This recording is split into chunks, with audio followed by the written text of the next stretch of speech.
विषय मांडतोय स्वच्छतेची आवश्यकता व उपाय। मित्रांनो, 350 वर्षांपूर्वी म्हणजे छत्रपती शिवाजी महाराजांच्या काळात आपले पूर्वज याच मातृभूमीसाठी लढत होते। मग या मातृभूमीची आपण किती काळजी घेतली पाहिजे? आपण स्वच्छता करतो, पण कुठली? घराची, दाराची आणि स्वतःची। मग मला एका प्रश्नाचं उत्तर द्या, ही पृथ्वी कोणाच्या बाचे? ही पृथ्वी सगळ्यांची आहे ना? आपण आपल्याच घरात कधी कचरा टाकतो का? नाही। खरं आपण एक तरी रस्ता नीट स्वच्छ ठेवतो का? नाही। का? घर माझं असतं, तो रस्ता माझा नसतो। ज्या दिवशी तो रस्ता माझा होईल ना, त्या दिवशी हा देश महासत्ताक होईल। ही सगळ्यात महत्त्वाची गोष्ट आहे। त्यामुळे माझं आहे ना, हे मला स्वच्छ ठेवलं पाहिजे, मला सांभाळलं पाहिजे। ज्या दिवशी तुम्ही हे म्हणाल, त्या दिवशी या मातृभूमीचा लेख झाला। ही सगळ्यात महत्त्वाची गोष्ट आहे मित्रांनो, आपले पूर्वज म्हणजे छत्रपती शिवाजी महाराजांच्या काळातले लोक स्वराज्य स्वच्छ का ठेवायचे? कारण छत्रपती शिवाजी महाराजांनी आपल्या राज्याचं नाव शिवराज्य नाही ठेवलं असतं तर मला अभिमानच वाटला असता। पण नाव ठेवलं स्वराज्य। स्व म्हणजे माझं राज्य। या माती तुगवलेल्या कुणी या राज्याचं नावाचा उच्चार करावा? स्वराज्य, माझं राज्य, माझं आहे ना, तर मलाच लढलं पाहिजे, मलाच सांभाळलं पाहिजे, मलाच स्वच्छ ठेवलं पाहिजे। ही सगळ्यात महत्त्वाची गोष्ट आहे मित्रांनो।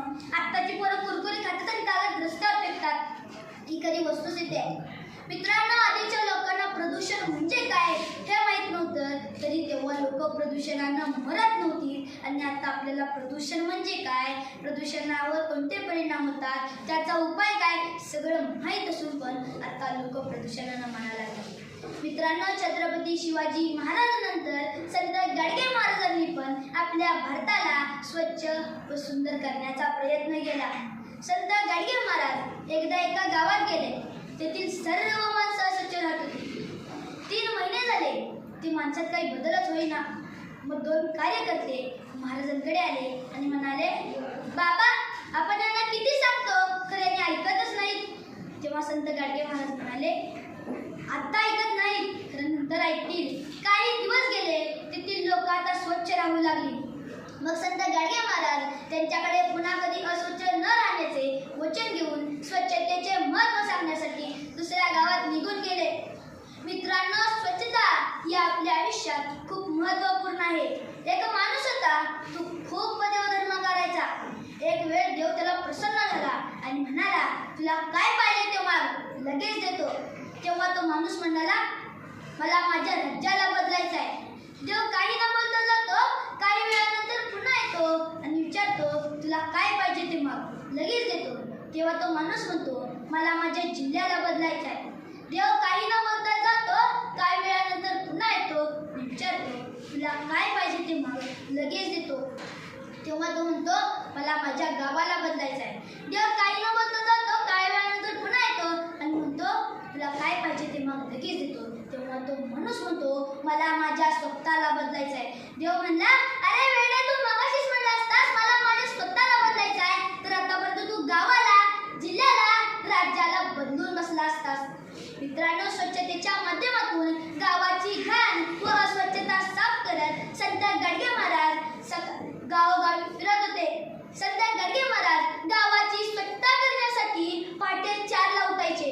आणि आता आपण आपला अभ्यास राहिला असतोय, रात्री म्हणतोय 4 वाजता उठणार आणि सकाळी 8 वाजले तरी आई म्हणत्या, उठ बाळा, उठ बाळा, आणि पोरगं म्हणतोय 2 मिनिटं थांब, आणि उठते किती वाजता? 9 वाजता। म्हणजे आता आपलं काम असून पण आपण 9 वाजता उठतो। संत गाडगे महाराज तेव्हा संपूर्ण गावाची स्वच्छता करण्यासाठी पहाटे 4ला उठायचे। मित्रांनो, स्वच्छता म्हणजे मन, परिसर व अंग स्वच्छ ठेवणे।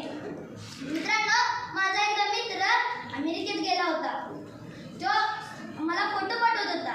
मी त्याला भारतात आल्यावर प्रश्न विचारला, काय रे, अमेरिकेत एवढी स्वच्छता आहे काय?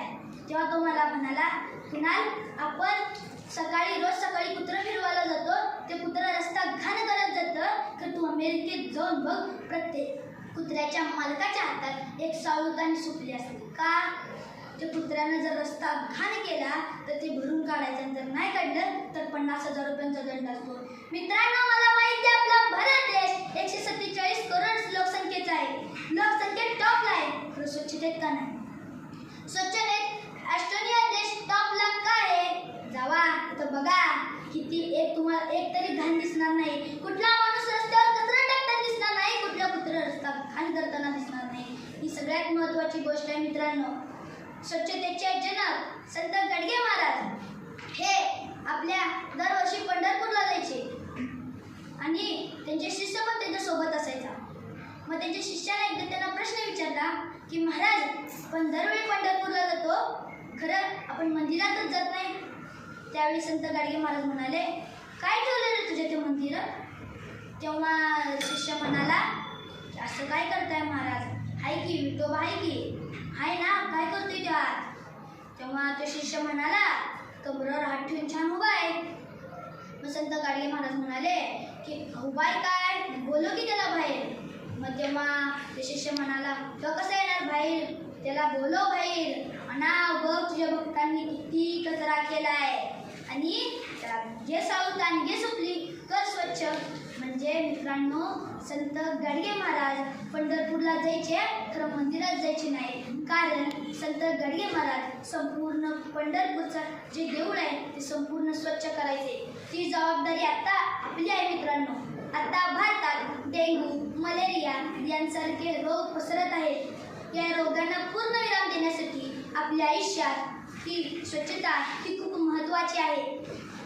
मित्रांनो शेवटी जाता जाता या ज्ञानपीठाची, विचारपीठाची, साहित्यपीठाची रजा घेताना इतकेच म्हणतो की आठवू फक्त इतिहास होता, स्वस्त बसून चालणार नाही. आठवू फक्त इतिहास होता, स्वस्त बसून चालणार नाही. त्यांच्या विचारांची कृती हवा, निश्चय हवा, पर्याय दुसरा